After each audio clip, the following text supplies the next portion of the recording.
Girls of all shapes and sizes crave the love, attention, and affection of this person. Boys from infancy to adulthood, regardless of this person's size, shape, or color, strive for this relationship. This person can play a powerful role to impact the future in a positive way, yet, unfortunately, can also watch its demise due to abandonment, or neglect, or just lack of involvement. This person has a name. His name is Dad. My siblings and I are fortunate enough to have a mother and a father that raised us in an era where children were to be seen but not heard. However, our parents encouraged our voice, encouraged us to critically think, to form opinions, and to make our decisions as we grew up. What happened intrinsically was that confidence was built. And I have so much gratitude in my life for this role that my father and my mother played in the life of me and my siblings. The father figure and the importance of a father cannot be overstated. He needs to communicate, he needs to spend quality time, and he needs to invest and challenge his children and the ones he's involved with and their future. What's at Risk? An author by the name of Michael Kismet wrote a compelling article entitled "The Psychological Effects of Growing Up Without a Father," and he chronicles some disturbing, unsettling information about how, especially in men, adult men struggle with anger when there has not been a father present. Not just the explosive, over-the-top anger, but also that boils and stews. But also, adult men specifically, but also men and women, will likely experience depression because those formative years of self-esteem have not happened.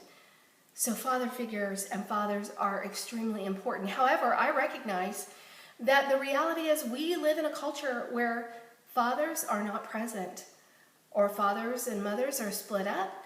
It's just not feasible that every home is going to have a father or mother. Because of that, we need to think in unconventional ways.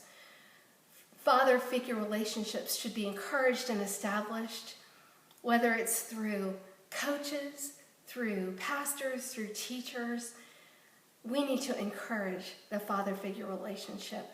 John Maxwell is a world-known author and motivational speaker, and he wrote the book Breakthrough Parenting, and in that book he talks of a key relationship in his life of a Sunday school teacher. One day the Sunday school teacher gathered these boys that he taught. They were 9, 10 years old, and he gathered them together and said, "Guys, I want you to know I'm praying for you. I believe in you.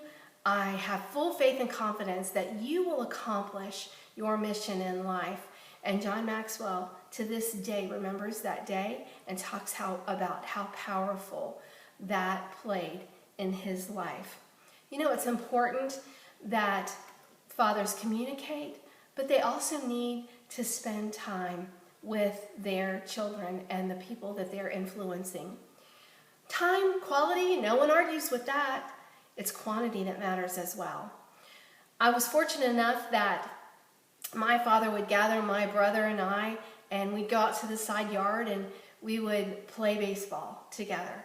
Not because anybody was going to earn a scholarship to college, not because we were major leaguers or had any grand athletic potential, but just for the sake of play's sake. Quantity of time is so important in building the relationship, and what happens is the relationships in turn are reciprocal.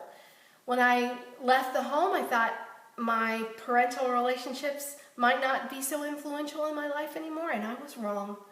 They took on a more powerful role as they communicated and spent time with me, and I'm forever grateful for their life.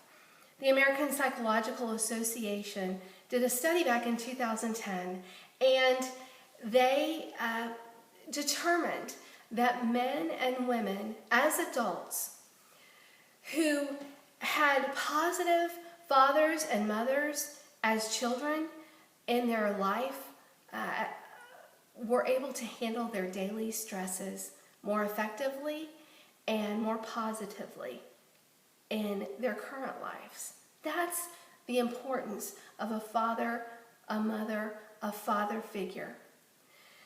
My dad called me when I turned 50 and he said, "Vic, I want you to know there's a lot of living left after 50.